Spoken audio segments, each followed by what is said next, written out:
I guess in a country town, you live about 10 minutes from every sports facility. So we could play basketball one night, tennis the next. We could fit multiple sports into one night. So I started with gymnastics and ballet and then moved on to little athletics and netball, tennis, basketball. But netball was always a favourite, and then the cross country. Ever wonder what it's like to be an athlete on the world's biggest stage? And what really goes on inside the village? Let's find out. Legends with Bevo. The road to Tokyo. Thanks to Anytime Fitness Glenelg. Renelec Electrical Services. Well, Jess Trengove, great to have you on again. We've chatted in the past, but this time it's about your Olympic experience on the road to Tokyo. Great to have you on, and how you been going since we last spoke? Thanks. Yeah, well, I think that was in 2019. I was pregnant with Billy, is that right? You're correct, yes. So a bit has happened. In November of that year, I gave birth to Billy. So he's now 20 months old, and he's a bundle of energy. He's a lot of fun. I love motherhood. It's interesting. I became a new mum and we had about 3 months of normality before COVID-19 sort of changed the world as we knew it. And, watching Billy grow and develop through that time, it's been so special having him in our lives, and running hasn't exactly gone to plan at times. I've had quite a few hurdles with race cancellations and whatnot, but having that perspective as a mum has really, been incredible. Congratulations on little Billy. And, Thank you. And let's hope there's another one in the future for the Trengove family. Thank you.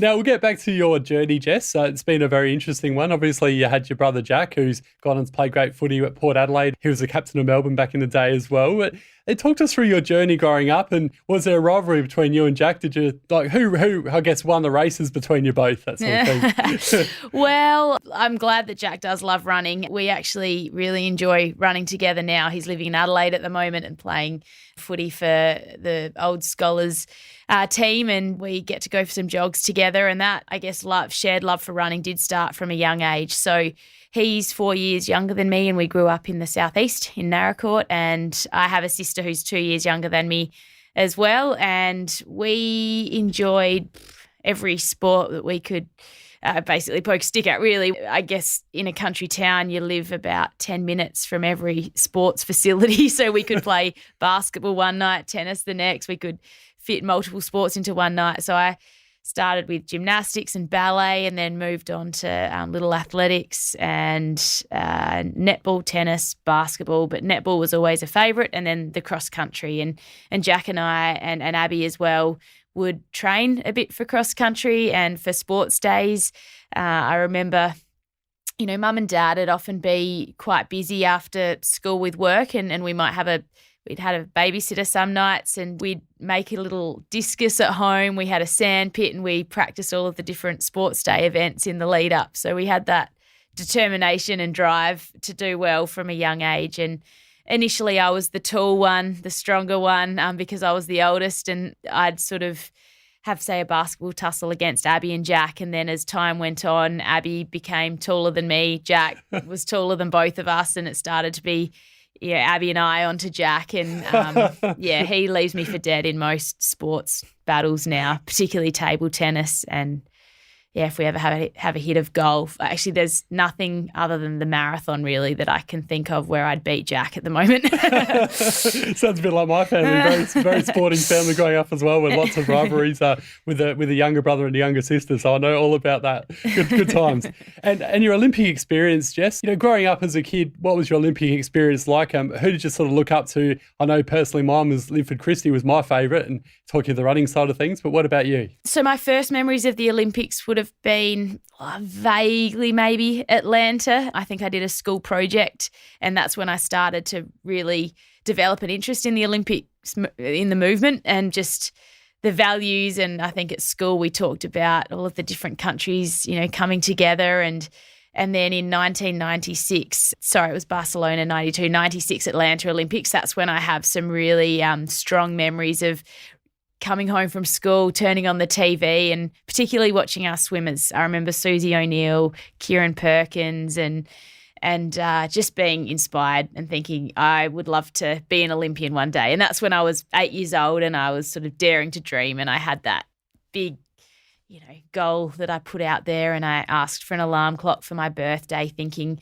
I'd get up every morning and swim laps, hoping to make it to the Olympics one day. Swimming doesn't really come naturally to me. I fought the water, and I think after 2 mornings I decided swimming wasn't my Olympic sport. But in the year 2000, that's when we had the opportunity as a family to go to the Olympics. So that was a dream come true for me. And Kathy Freeman was a huge inspiration, but a really personal moment that I have that stands out in my memory was sitting in the stands on one night of the athletics. I think it was the men's 10,000 and the women's 5,000 heats, and there was an Australian in the heat named Benita Willis, and she completed the 12.5 lap race and then came into the grandstand to see her family who was sitting near us. So I sort of jumped up with my sister and we waved our tickets, and she came and had a chat to us, and she became my sporting hero.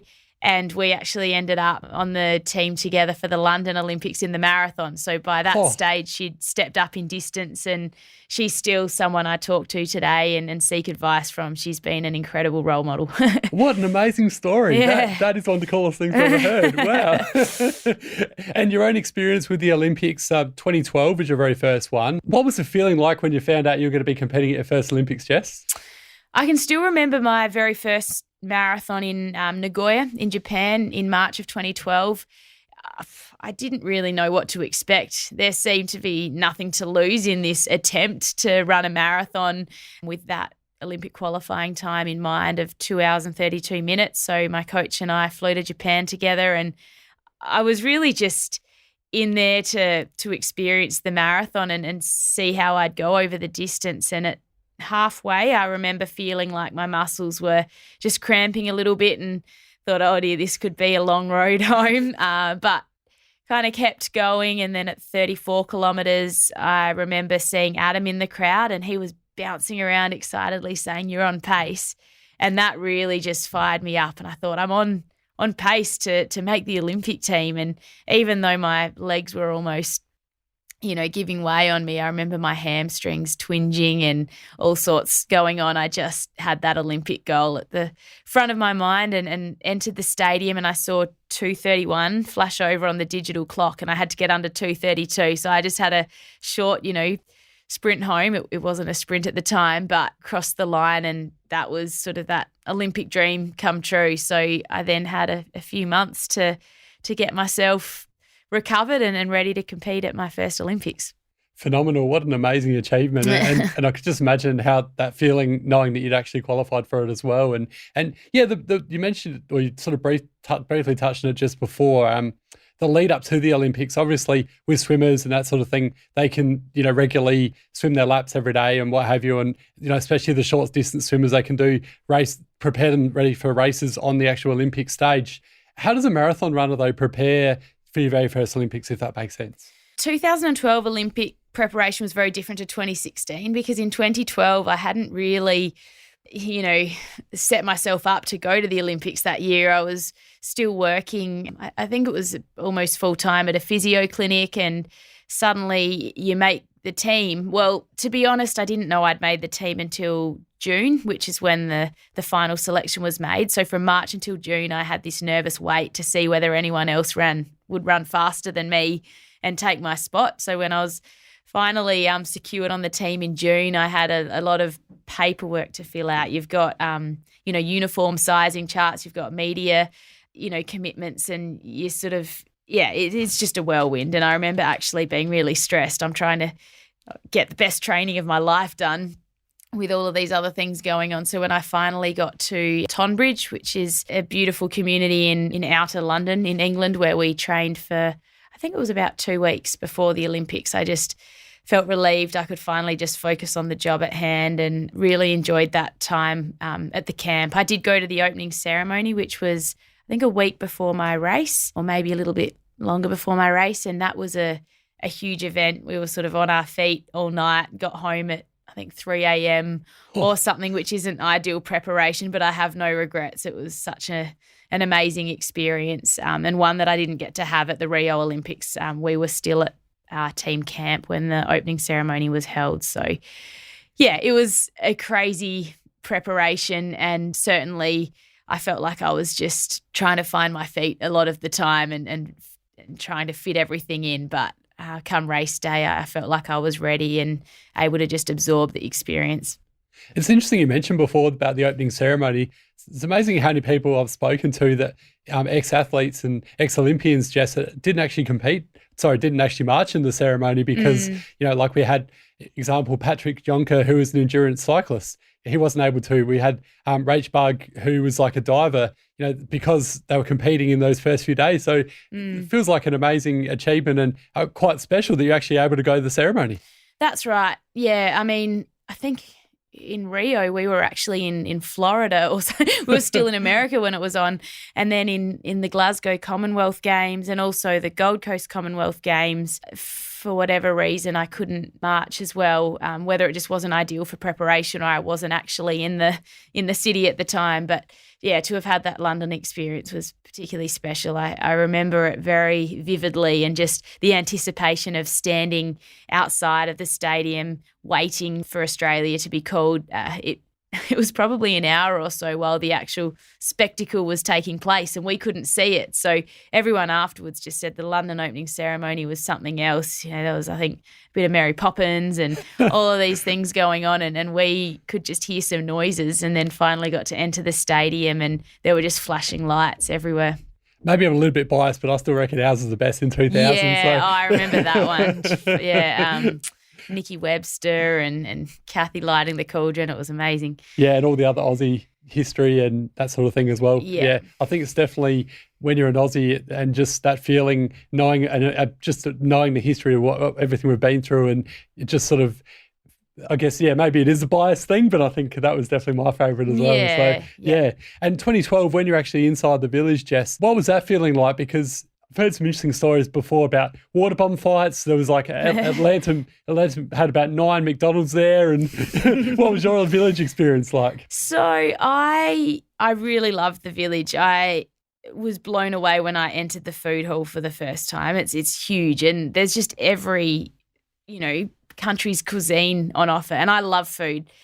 And obviously with a marathon coming up, I couldn't just go to town. I had to stick to my normal nutrition plan. And before the marathon, I have a very basic carbohydrate loaded diet. And, as much as I wanted to venture over to the Indian curries or the Japanese fish and I had to just wait until after my event to deviate from my normal sort of dinners and whatnot in the lead up to a race. So I remember the dream team entering the food hall and just really admiring the different physiques of the different athletes from all sorts of sports. You could try and guess, which sport an athlete, was involved with. And you go and you take your washing in down in this den. I don't even know, it was like a cellar sort of area, and you just cross paths with people who you idolised, and so often they look a bit nervous or they're really laid back and say hello. It's just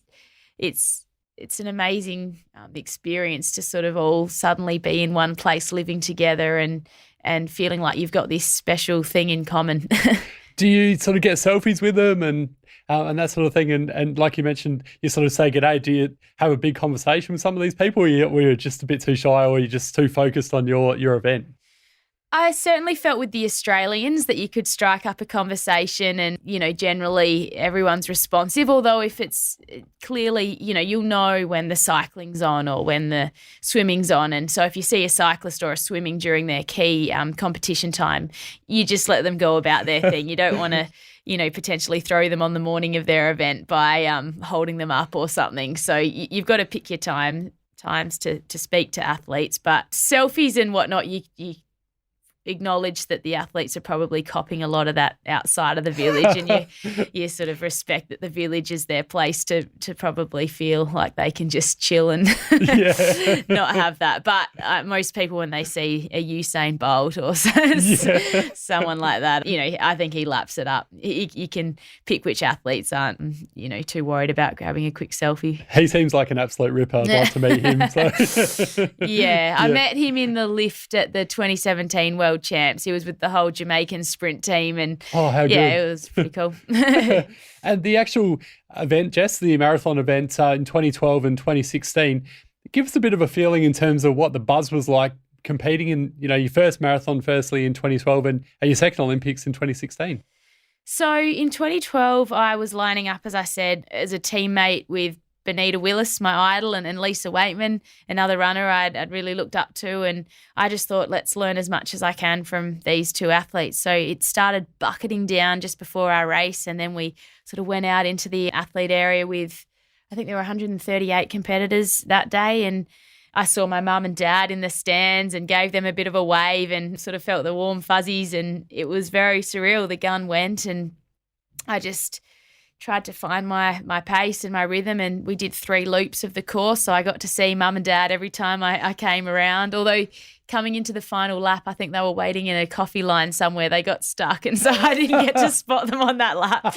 Then my sister was there, and, being London, there were a lot of Australians who had moved over to London who were out there on course, and I was a bit overwhelmed by the noise and the deep crowds, the entire way around the course. In Japan, there had been some quiet sections in that debut marathon. In London, it was just, there was energy and excitement everywhere, and there was nowhere to hide. You were just sort of on show, and there were cameras in your face. And I remember at one point feeling quite intimidated by it and almost had a little bit of a panic moment within the race, but was able to snap out of that and just focus on, I think, a landmark or something in the crowd and just get out of my thoughts to stop those emotions from spiraling and finish the race. What was my position? 38th or something like that. And I was pretty happy. I didn't really know what to expect. My time was close to a PB. And in Rio, I guess I was much a more mature athlete, and I'd done 2 in 2012, 1 in 2013, 2 2014. I'd done probably 5 or so marathons by the time I lined up in Rio, and I'd had some injury challenges in the lead up to that one. It was known that it was going to be a hot and humid race, and it certainly was. So I lined up. I guess I had more expectations because I'd raced more marathons, but because of the injury challenges, I also knew that I probably hadn't prepared as in the way I would have hoped to. I did a lot of cross training and whatnot, but got out there and fought hard, and certainly, the heat slowed everyone down a bit, but I finished, what was I in that one? 21st out of 156. So I improved phenomenal in my position, but I still feel like, there's more to give. So I'd love to have the chance to compete at another Olympic Games, and hopefully would be able to get everything together and, have an optimal preparation and take all of the experiences and the mental strategies and the physical strengths that I've gained over time and put in a performance that I'd be really happy with. And 2020 obviously we've seen a postponement from the Olympics from 2020 to 2021. How would have you dealt with it, Jess, if you were a present athlete, say, competing at this year's Olympics, knowing that it was going to be, postponed for 12 months? I would have sat down with my team, like my coach, sports doctor, sports physio, exercise physiologist, strength and conditioning coach, and just mapped out the perfect preparation, as we saw it, given there was another 12 months. So it probably would have involved still racing a marathon if possible, although it probably wouldn't have been possible because of COVID in that April period. And then ideally probably would have looked to run another one in October of that year or early in 2021, and then have the Olympics it's early August is the marathon. And then we would have had a plan B if we couldn't do that, and a plan C, D. But, the main thing would probably have been avoiding injury. So obviously you peak your training and then suddenly the Olympics is postponed and you've got to plan some downtime and then rebuild. It's quite it's an event where you can't just keep on going here. You do have to have some fluctuations in your load, and that's for mental and physical purposes. So it's certainly difficult, but I think for the marathoners it was an opportunity to just build more layers of strength, and probably for the sprinters the delay would have caused more problems because, as you get older, you sometimes can lose a little bit of power and whatnot. But for the endurance athletes, generally, you can just keep on layering the strength. So at 41, there's still hope for me to be a marathon runner at the Olympics. Absolutely. No, but there really is. And getting back to yourself, we spoke earlier about having Billy. Now, going forward, what happens with you, Jess? You tried to do the Gold Coast Marathon. Unfortunately, that got cancelled because of bloody COVID. Going forward now, what's going to happen? What do you have to do to make it to Paris in 3 years' time? That's a great question. So you kind of think, well, if it's a world with COVID and a world without COVID, let's say COVID settles or everyone's vaccinated and, international travel sort of resumes in 2022. In early 2023, the qualification period would probably open up for the marathon. So ideally, I'd try and run one in, April-ish of 2023 and maybe, in our spring of that year too, and then potentially even in early 2024 and across those performances try and post a qualifier. But it's, the depth of Australian distance running is incredible. It's probably the best it's been in a very long time, if not ever at the moment. So it's not just about getting the qualifying time, but actually securing your place in the top three because each country can only take up to 3 athletes, female and male. So that makes it hard. I guess it's great about the depth, but like you said, makes it challenging, doesn't it? I guess you have to just compete at your absolute best and do your best. Whatever happens, happens. Yeah, that's right. Yeah. And for the marathoners, we have typically relied a lot on international competitions to post qualifying times. There are a few races in Australia where it's known to have, ideal sort of conditions and course. But yeah, if one of those events gets cancelled, you're left with few options. So it has been a little bit tricky for the marathoners through this time, but we'll see. And you've got a great business called Rundies Undies. Tell us more about that and how that's going, Jess.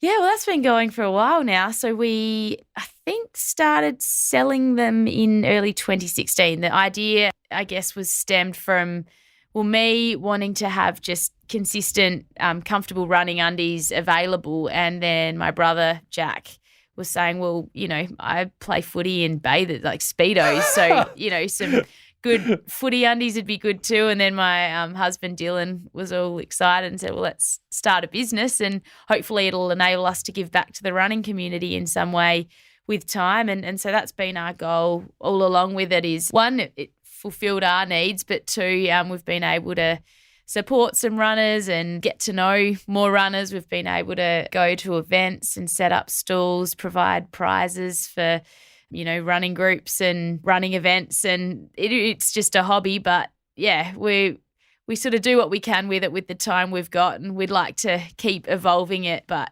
certainly it's been busy over the past 12 months, so it just sort of ticks along in the background, and I enjoy packing the orders and writing a little note and sending them off. And we've got some very loyal customers. So, yeah, it's been fun. And you've got a website as well that people can sort of find out about it, Jess. Give that a plug. Sure, www.rundies.com.au. There you go, and I'll make sure I do that on the socials for you as well. Thanks. So, and before we let you go, going forward after your running career is finished, Jess, you mentioned you wouldn't mind having some more kids down the track. What else is going forward? Where do you see the future for Jess Trengove? It's a great question. I think about it a bit. I try to work out sort of what I want to get out of life, and I really do enjoy inspiring people to be active. I just, an active lifestyle puts you in touch with so many great people, with nature, and it just has these ripple effects. Generally, you start to make healthier lifestyle choices when you're wanting to feel good exercising. And so something that helps me to achieve that, I mean, my physio work is one way to do it, but I love speaking at schools and to groups. I'm not quite sure what it will look like in the future, but if I'm achieving that, then I'll be happy. Well, you're a bit of a media gun, so maybe we could see you as a commentator down the track or something, perhaps. So yeah, at this stage, I'm quite specific with my knowledge for marathon running. I'd be a little bit nervous stepping outside of the long distance running realm, but I'd certainly, if I could get the opportunity to do some research and learn about other events, I'd love to do some sort of sports commentary. And, with the Tokyo Olympics coming up, hopefully there'll be a few little opportunities to do some of that while our Aussie athletes are competing. We've got a really strong team this year, and it's very exciting. Super exciting indeed. Let's all hope it goes ahead this year, 2021. We need it.